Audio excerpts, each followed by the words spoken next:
with the NSA. We have identified some very, very interesting anomalous type of aircraft. Traffic is quite luminous and is exhibiting some non-ballistic motion. Over. Move very rapidly at any speed or whether any direction it wanted to go. Why it could change and go to the right or the left or go crossways without hesitating a bit. What do you think it was? Well, if they call it a flying saucer, that's what it is.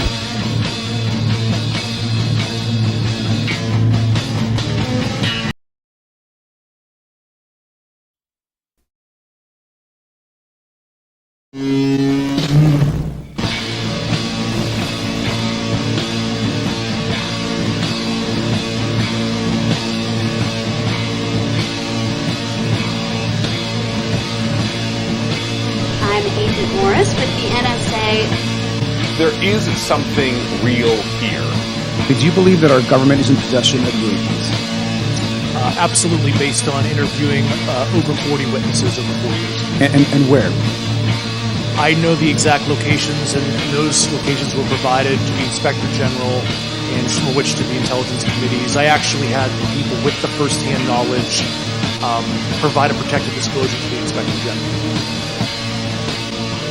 Biologics came to some of these recoveries. Yeah. Those could represent exquisite new adversary technology. Non-human, and that was the assessment of people with direct knowledge on the program I talked to that are currently still on the program. The government is covering up some level of its knowledge and understanding about what some of those things are.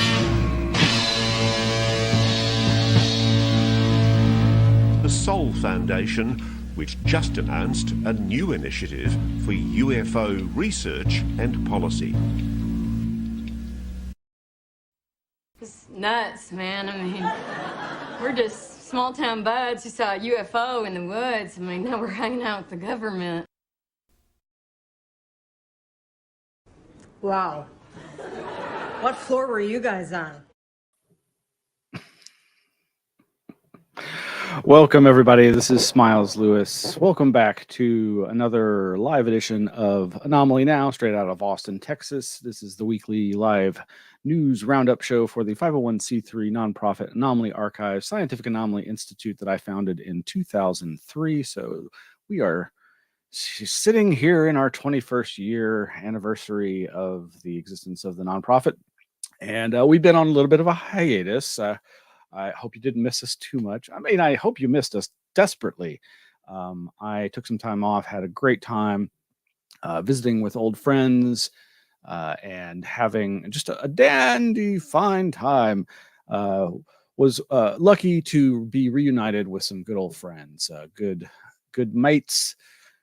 Greg Bishop and Robert Larson, two of the three original founders of the 1990s zine, The Excluded Middle, that was my entree to so much weirdness and so many good, long-lasting friendships. I hadn't seen my dear Robert Larson in person since, I think, 1999.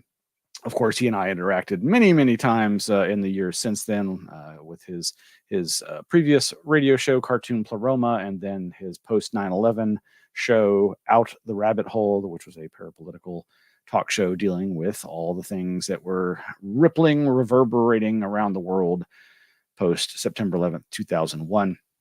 And yeah, he's been reunited with his punk band from long ago and is doing music again. It was just so fantastic to see him. And of course, Greg Bishop I had seen 2 years ago at the inaugural Rice University grand opening of the Archives of the Impossible. Jeff Kripal's amazing contribution to the UFO esoterica occult community scene, the growing archives across the planet that are dedicated to documenting anomalous and preserving anomalous related evidence, testimony.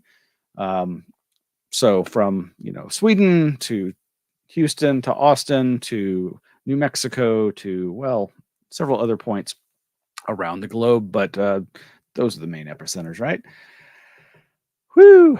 Yeah. So we just briefly, I went out to California, flew into LA, got to see a rocket launch over Los Angeles, got to get a little bit of experience there in LA the first night and the last night. Spent a week mostly out in the desert in the tiny little cinemaphile town of Lone Pine, California, in the shadow of the highest peak in North America, Mount Whitney, within 100 miles of the lowest point in North America, Death Valley.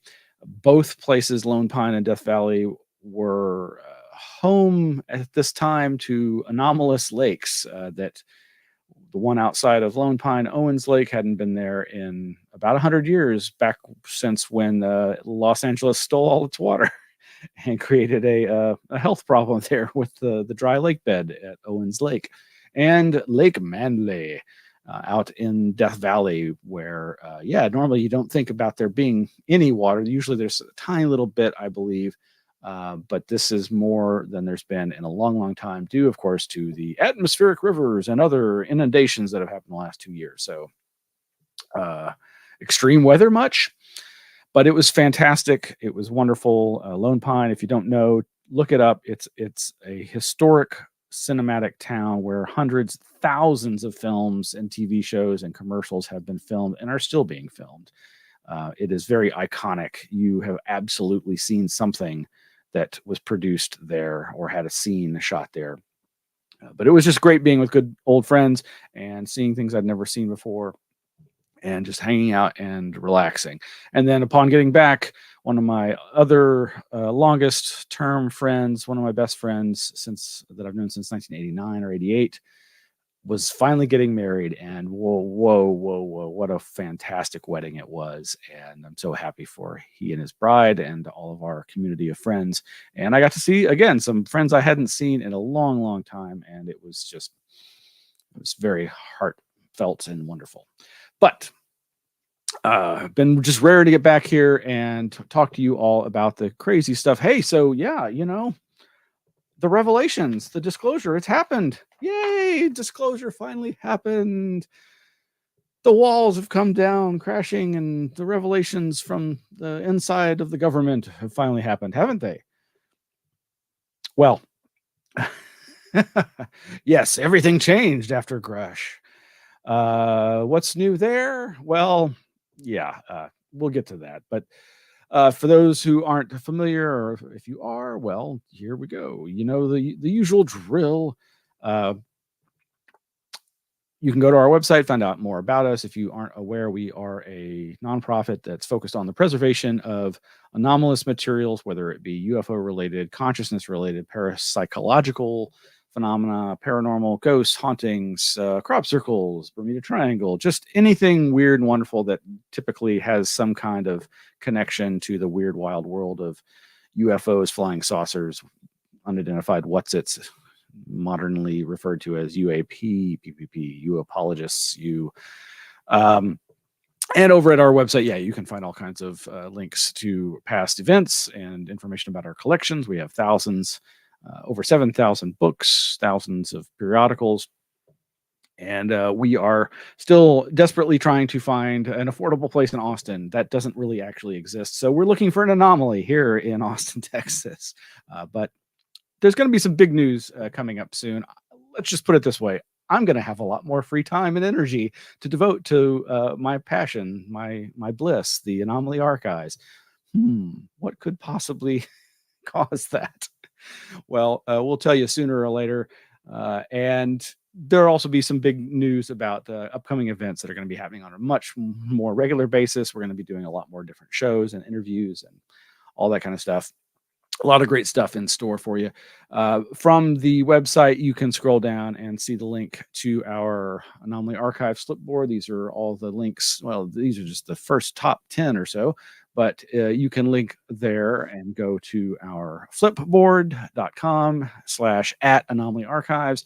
And there is a link there to the thousands and thousands and thousands of articles that we've been throwing there into the feed for quite a long time. So much great stuff.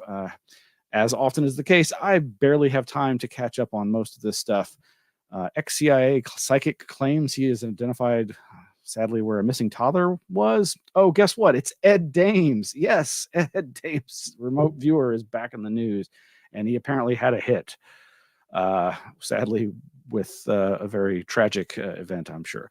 Our good friend that we mentioned, Greg, has made an appearance recently on the Conspiranormal podcast, and a fantastic book, Saucers, Spooks, and Kooks by our good friend Adam Gorightly, has been written about because of its revelations by good old Norio Hayakawa. Startling final confession made in 2015 by the enigmatic Tal Levesque, one of the initial originators of the entire Dulce bass myth. Highly recommend that. Some great revelations there. And of course, again, by our good friend Adam Gorightly, and mentions good friend Greg Bishop. So much stuff to go into, but yeah, you can just scroll and scroll and scroll and scroll and scroll. There's just, it goes on and on. There's just so much there. Look, a big fish. Man catches 70+ pound catfish at Waterloo Lake. It's literally the size of a small child. He threw it back in after he took his pictures. He released it. Good for him. And this Bangor building added to National Register of Historic Places. Why did I include that? Well, that's going to be the new location for. You can see it right there. There's the sign for the International Cryptozoology Museum. And who's that? That's, of course, Lauren Coleman's awesome nonprofit that is devoted to preservation and public education on the subject of cryptozoology. They've got a big event coming up later this month, April 26th and 27th. You can get your tickets over at simpletix.com. We'll post the link in the show notes after the show, and in all the subsequent podcast re-syndication links that you can get your podcast. If you're not watching this, you're probably listening to it on Spotify or one of the other podcatchers out there. Another event coming up much sooner this coming weekend is here in Texas, down in the south of the state, where it is a UFO mecca that's been having this City of Edinburgh's UFO festival that's been going on for quite some time now. Noe Torres has been like the main driving force down there, and this is kind of like one of the few remaining like classic old school UFO conferences. I mean, I know there's Contact in the Desert, and I know there's the UFO Congress, but these are like the local town, Edinburgh, is really involved in this and helps put it on. I think they're going to have a drone show. There's some great speakers, including David Marler of the fantastic National UFO Historical Records Center, NUFORHCI, I forget exactly, but he's the leader of the fantastic UFO preservation nonprofit there in New Mexico, not, of course, to leave out the Roswell Museum and Library. So those are some events that you may want to check out coming up soon. And like I said, there's a ton of other stuff happening over at the Flipboard that you can find out more about. So yes, we were talking. I was mentioning the UFO thing. Yes, I had to do a little re-edit there with the intro and show the clips, those enigmatic clips of Grush and Graves and the fighter pilot whose name is eluding me at the moment, but who testified in front of Congress, and that a lot of hay has been made about that. And of course, this has led to all kinds of rancor in the UFO community, such as it is, involving, of course, the very negative information posted in the Department of Defense All-Domain Anomaly Resolution Office report on historical record of U.S. government involvement with unidentified anomalous phenomena. We'll be posting the link to that PDF in case you haven't seen it. I believe it's like 63 pages. Goodness, it's a bit much. And honestly, from what I've read of commentary on it, I'm pretty much both. As usual, I'm a fence sitter on this.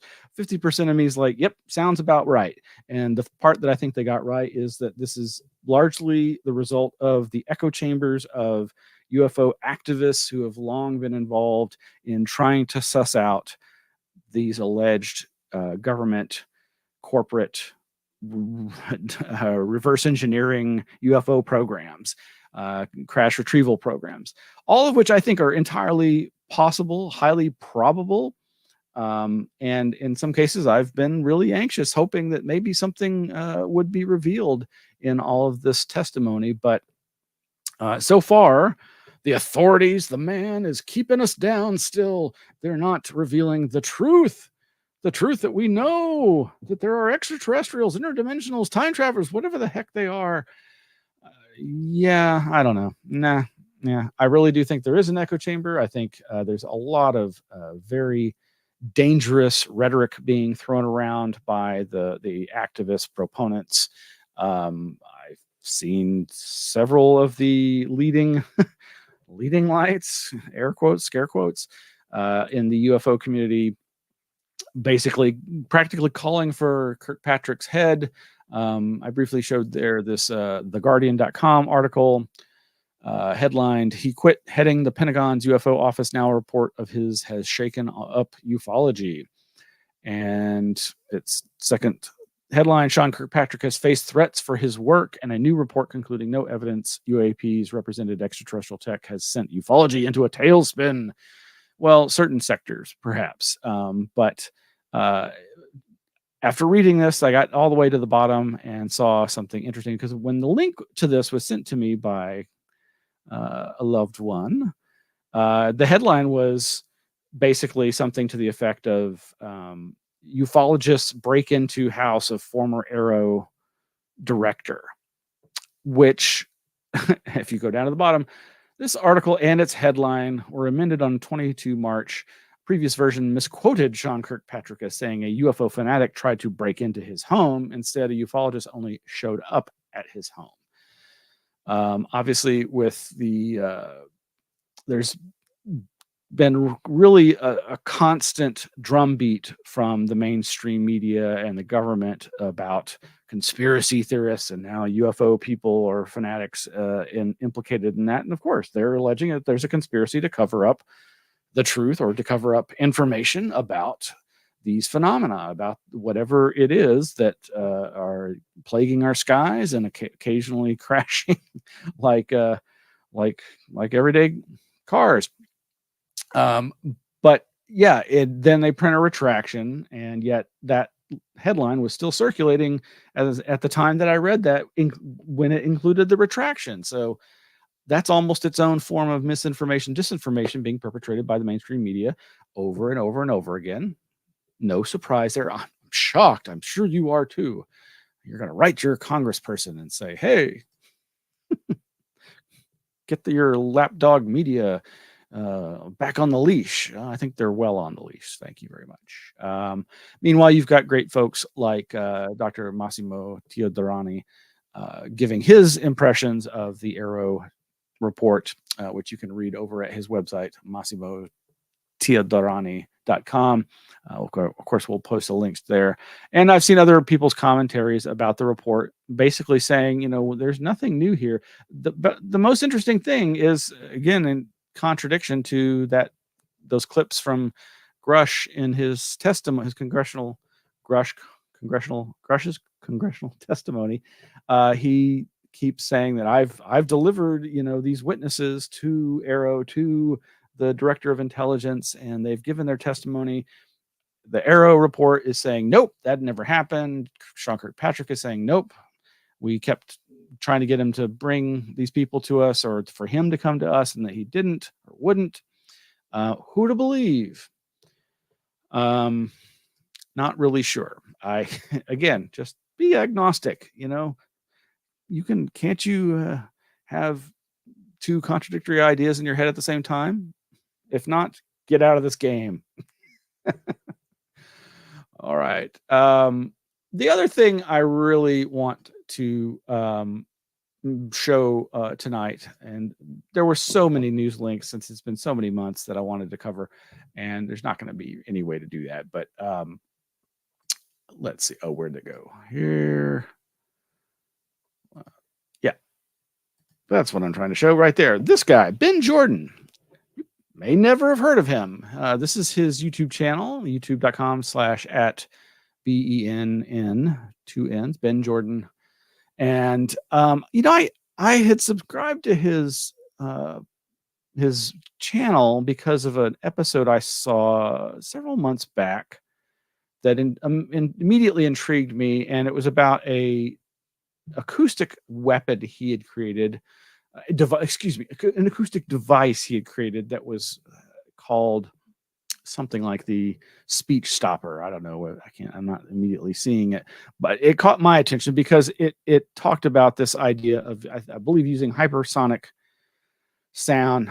That's the wrong word, but there's a certain type of acoustic effect that's been known for a long time and used in various contexts. I wrote a big long article about it and its connection to the ideas of mind control and psychotronic technologies.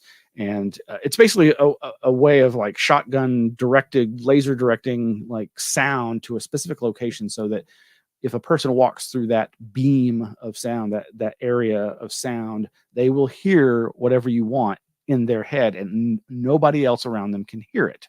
It's very directed. Anyway, he created one of these where he basically he would do a feedback loop. And if you've ever experienced this, you know exactly what I'm talking about. But it's that kind of thing where you're hearing an echo of yourself that's just a skosh out of sync, and it will immobilize you. You will not be able to think clearly enough to continue speaking. And so he did a little experiment where he basically said, I'll give you $100 or however much. So he'd give you some gift if you won the challenge of being able to read a paragraph while being subjected to this. And only one person out of a whole bunch was able to do it. And they have some very interesting, peculiar qualities to them. But anyway, lo and behold, some months later, a certain acoustic mystery hum investigator, Steve Kohlhase, sent me the link to this one here, The Sound Making People Sick, also titled The Controversial Sound Only 2% of People Hear.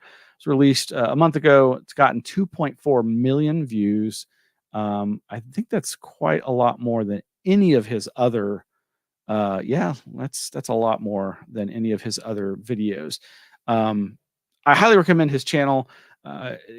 All of his areas of discussion are interesting. He produces good content, but this video, it's about 33 minutes long. It is the best thing I have seen on the mystery hum produced to date.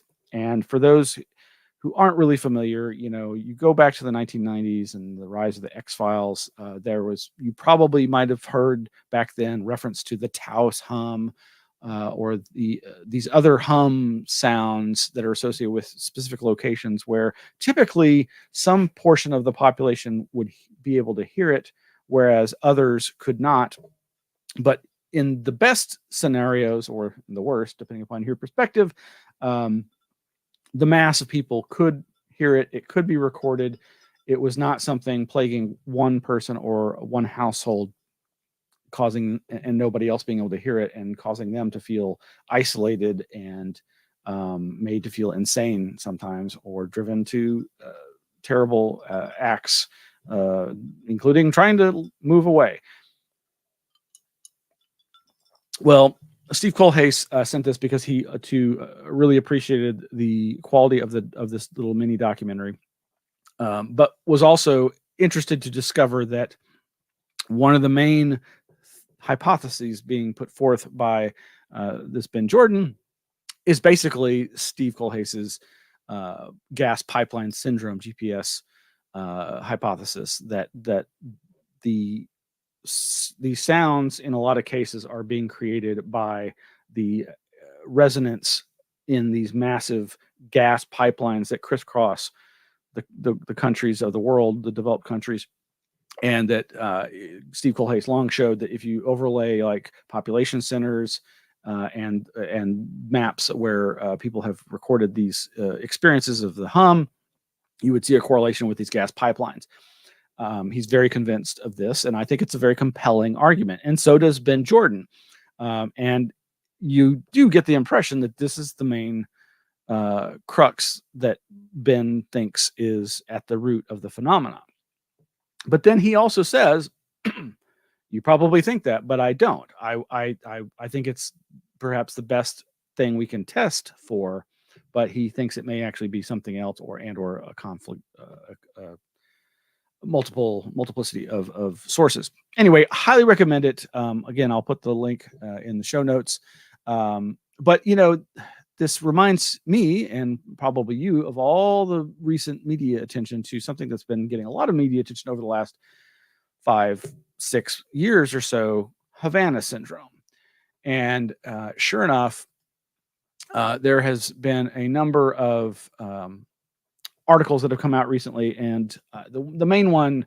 So there's been a new report put out by the Insider, 60 Minutes, and Der Spiegel.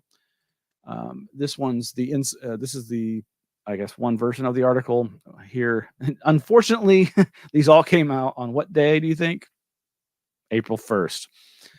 I don't think this is a hoax. I've seen no indication of that yet. I have not yet been able to see the 60 Minutes video for this investigation, but this article also have links to Newsweek and other news outlets.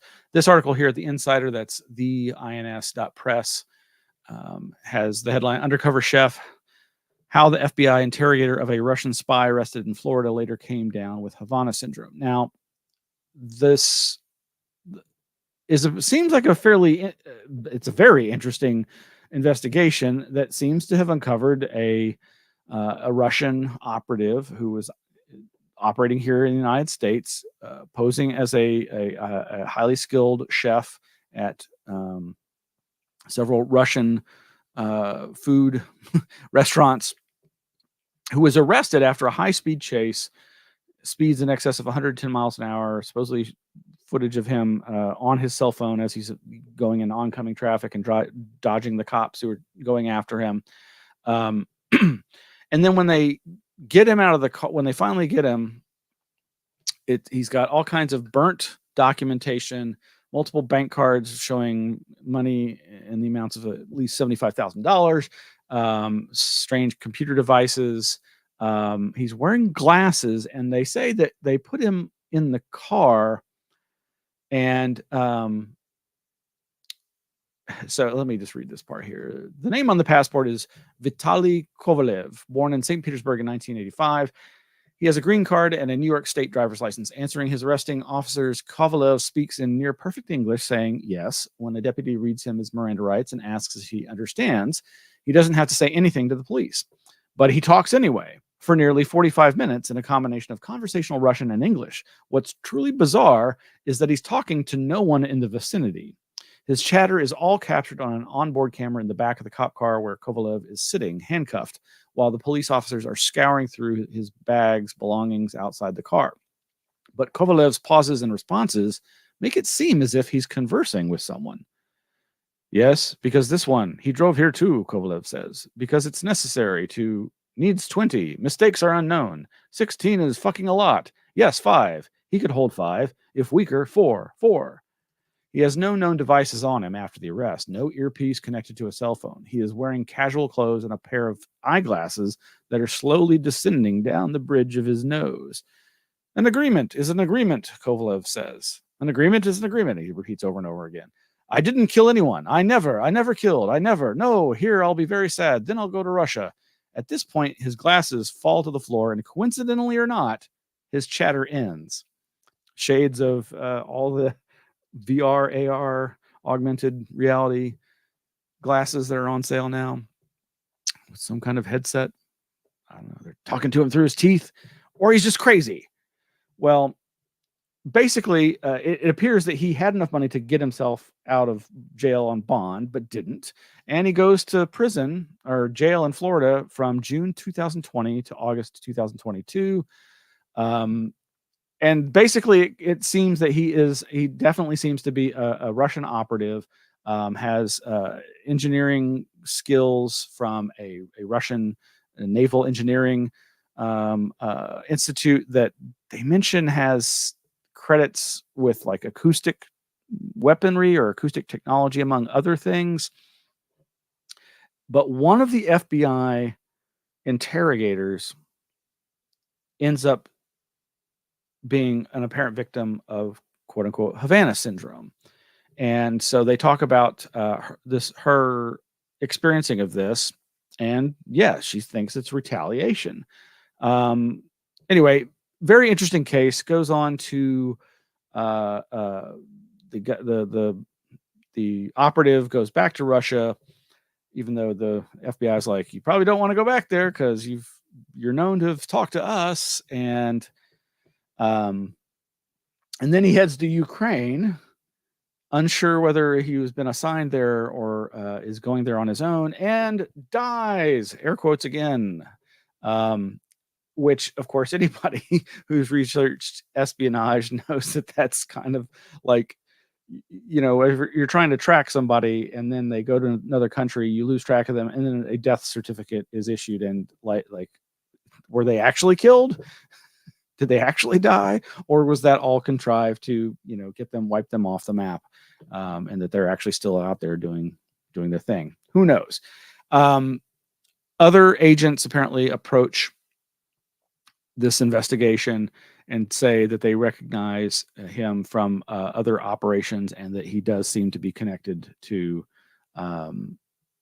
this Havana syndrome. I don't know what to make of it, because I've also read plenty of other things that purport to disprove Havana syndrome as anything other than mass hysteria on the part of the alleged victims. And I, as somebody who published a zine called ELF Infested Spaces about mind control technology, psychotronic technologies, and all the different ways that electromagnetics and acoustics can be utilized to affect psychophysiological experiences, one has to wonder if this is in fact what so many people think has been going on here. This article concludes with, as our joint year-long investigation has shown, there is compelling evidence linking Havana syndrome to a directed energy weapon wielded by operatives of GRU Unit 29155.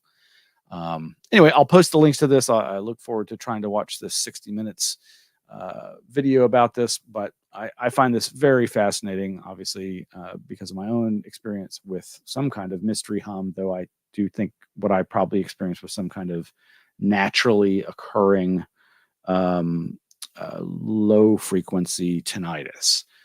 But I do absolutely think that there are a wide variety of sources that can cause this kind of phenomena to be experienced, and I do think some of them are weaponized acoustics and electromagnetics that probably not only Russia are using. And don't you think that your own government is above using that on its enemies or its own population, perhaps? So yeah, go to youtube.com/@Ben, BEN, and Jordan, and you can see that the sound making people sick. The controversial sound only 2% of people hear. Highly recommend that. And you can go back to the archives of the Anomaly Archives in our Streamathon in 2020, where we had on Steve Colhase talking about his experience, his research, and his work with a director to creating a documentary about his experiences, his investigations. And it's fascinating stuff, if not disturbing. Well, probably close to wrapping up, but I just wanted to also recommend, if you haven't, you've probably heard about this, this new Netflix series about the Danny Casolaro murder, suicide, and the Octopus Inslaw Promise software conspiracy. This is so classic 1990s conspiracy culture. And I really, really thoroughly enjoyed this documentary series, despite the fact that it clearly was working with the work of our good friend, dearly departed parapolitical researcher Ken Thomas, and never mentions his name. And I find that a bit frustrating and angering. But over at the Daily Beast, actually, this is reprinted at yahoo.com.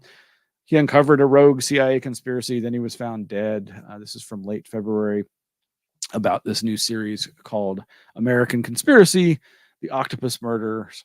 And I do recommend it, though. I think it's it seems to me very well done. Not everybody probably agrees, but I liked the style of it and found it very compelling on a lot of levels. And it actually went into a lot more aspects of the case than even I was aware of. There's always just so much to investigate when you're into all this weird stuff, and some of these things are a little darker than one wants to dive too deeply into. And there's also this video that came out about a month ago, "The Hour's Getting Late," of course, reference to the song. That is an homage to John Judge, and it's a great little video. Highly recommend it. We have all the potential in the world and all the tools that we need to envision what's right. That's the job of every generation. Even if we don't think we'll win, we must try. If I was to write a book now about what our problems are, what the situation we're in, I think I would title it an old Dylan line, "There must be some way out of here," said the joker to the thief. "There's so much confusion. I can't get no relief. The businessmen, they drink my wine. The plowmen dig my earth. But none of them along the line know what any of it is worth." "Well, no need to get excited now," the thief he kindly spoke. "There are many of those among us who think that life is but a joke. But you and I, we've been through that, and that is not our fate. So let us not speak falsely now. The hour is getting late." And I'll provide a link to that. Well, thank you for joining us, folks. It's been another edition of Anomaly Now, straight out of Austin, Texas. Like I said at the beginning of the show, so much coming up in the near future. Got a lot of more time and energy to put into the Anomaly Archives very soon. And I'm looking forward to interacting with all of you much, much more. And there's just so much great stuff coming. I can't wait to share it all with you. So with that, good night. And where's our links to? Yeah, we'll go out with this. Good night.